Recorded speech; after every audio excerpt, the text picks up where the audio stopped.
Assalamualaikum warahmatullahi wabarakatuh. Apa kabar anak-anak? Semoga hari ini kita semua selalu dalam keadaan sehat walafiat. Amin, amin ya robbal alamin. Oke, anak-anak, hari ini kita belajar tema 9, Kayanya Negeriku, subtema 1, Kekayaan Sumber Energi di Indonesia, pembelajaran 1.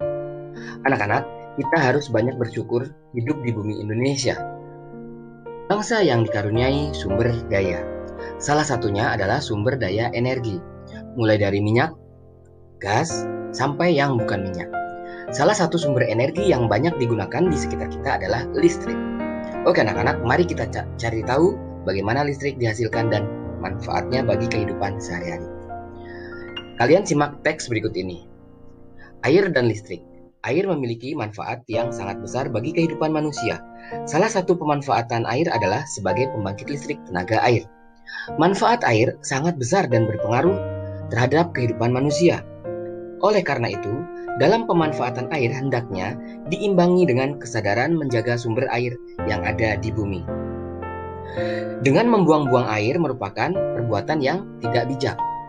Anak-anak, air dan listrik menjadi kebutuhan manusia yang tidak bisa digantikan oleh apapun. Kegiatan sehari-hari akan terganggu ketika pasokan air dan listrik terganggu. Di Indonesia, pembangkit listrik tenaga air adalah salah satu upaya yang dapat dilakukan untuk memenuhi seluruh kebutuhan pasokan listrik bagi masyarakat Indonesia. Banyaknya ketersediaan air menjadi salah satu alasan paling mendasar untuk membangun pembangkit listrik tenaga air di Indonesia. Oleh karena itu, tidak mengherankan jika di Indonesia memiliki banyak waduk atau bendungan. Waduk atau bendungan merupakan salah satu rangkaian sistem dari pembangkit listrik tenaga air. Aliran air dari bendungan atau waduk digunakan untuk menggerakkan turbin yang akan membangkitkan energi listrik. Air merupakan salah satu sumber energi yang cukup berlimpah. Air menyimpan energi yang cukup besar. Aliran air mampu menggerakkan kincir yang dibangun di dekat sungai. Kincir-kincir ini akan dihubungkan dengan generator untuk menghasilkan listrik. Makin deras aliran listrik, maka semakin kencang kincir berputar.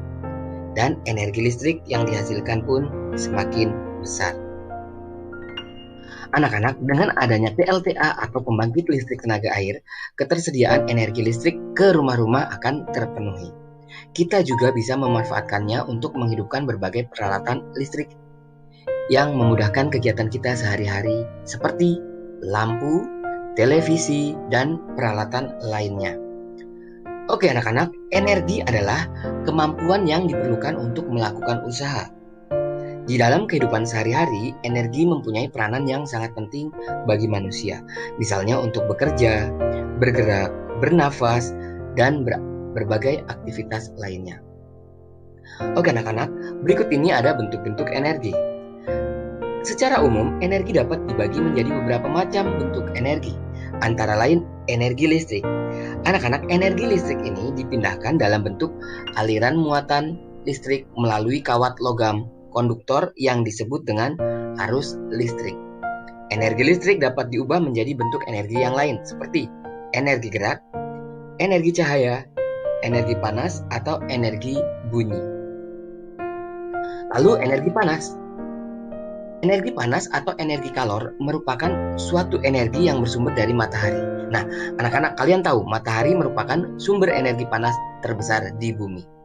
Manfaat matahari sangat banyak, yaitu bisa untuk mengeringkan pakaian, mengeringkan bahan makanan, mengeringkan hasil pertanian, atau sebagai pembangkit listrik. Kemudian, energi kimia. Energi kimia adalah suatu energi yang dihasilkan dalam suatu proses kimia. Contohnya adalah bensin yang mempunyai energi kimia sehingga dapat digunakan untuk menggerakkan mesin.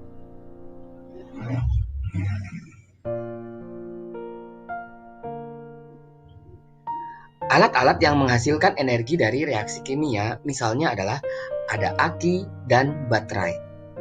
Kemudian energi mekanik.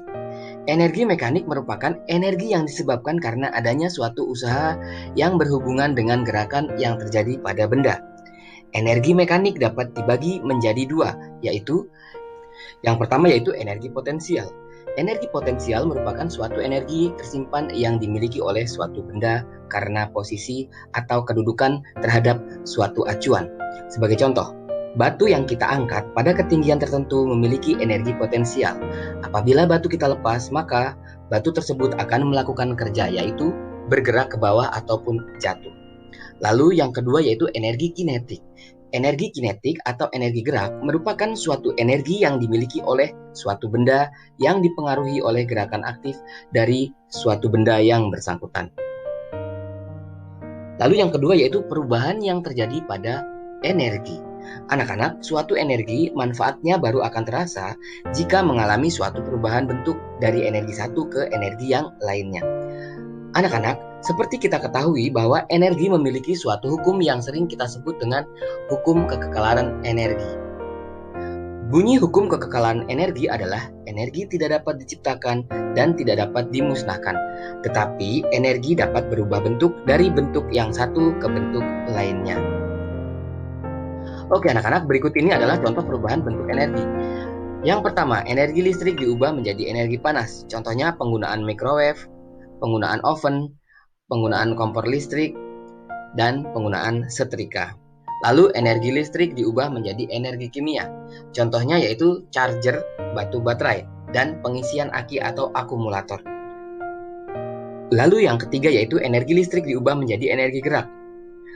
Contohnya penggunaan AC, kipas angin, mesin cuci, mixer, dan blender. Lalu energi listrik diubah menjadi energi cahaya. Contohnya yaitu pada lampu. Energi listrik diubah menjadi energi cahaya atau gambar dan suara. Salah satunya yaitu adalah televisi dan komputer. Anak-anak, kehidupan manusia tidak dapat dipisahkan dari lingkungan alam maupun lingkungan sosial. Lingkungan menjadi penyedia berbagai sumber daya.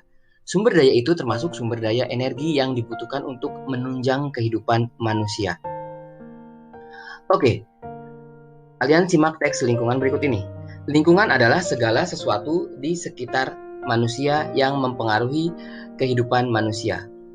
Terdapat 3 komponen penting dalam lingkungan, yaitu komponen fisik atau abiotik, lalu komponen hayati atau biotik, dan komponen budaya.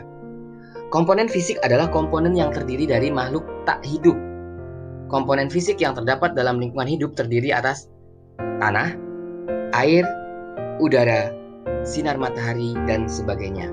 Lalu komponen hayati adalah komponen yang terdiri atas makhluk hidup. Contohnya adalah hewan dan tumbuhan. Sedangkan komponen budaya adalah sistem nilai, gagasan, dan keyakinan yang dimiliki manusia dalam menentukan perilakunya sebagai makhluk sosial, seperti bangunan, baju, mobil, rumah, dan lainnya. Lingkungan mempunyai kemampuan untuk mendukung kehidupan manusia dan makhluk lainnya. Berikut ini fungsi lingkungan bagi kehidupan manusia. Lingkungan sebagai tempat mencari makan. Nah, anak-anak, nelayan memperoleh nafkah dari laut. Kemudian petani memperoleh sumber penghidupannya dari lahan pertanian. Sedangkan pengusaha memperoleh sumber penghidupan nafkah dari proses produksi, yaitu mengelola bahan-bahan dari lingkungannya.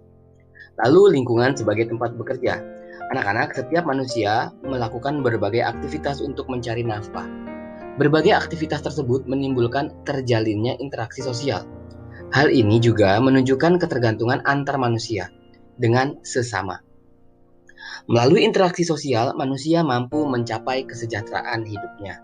Lalu yang ketiga yaitu lingkungan sebagai tempat tinggal. Nah, anak-anak, lingkungan merupakan tempat tinggal semua makhluk hidup, mulai tingkat rendah sampai ke tingkat yang paling tinggi.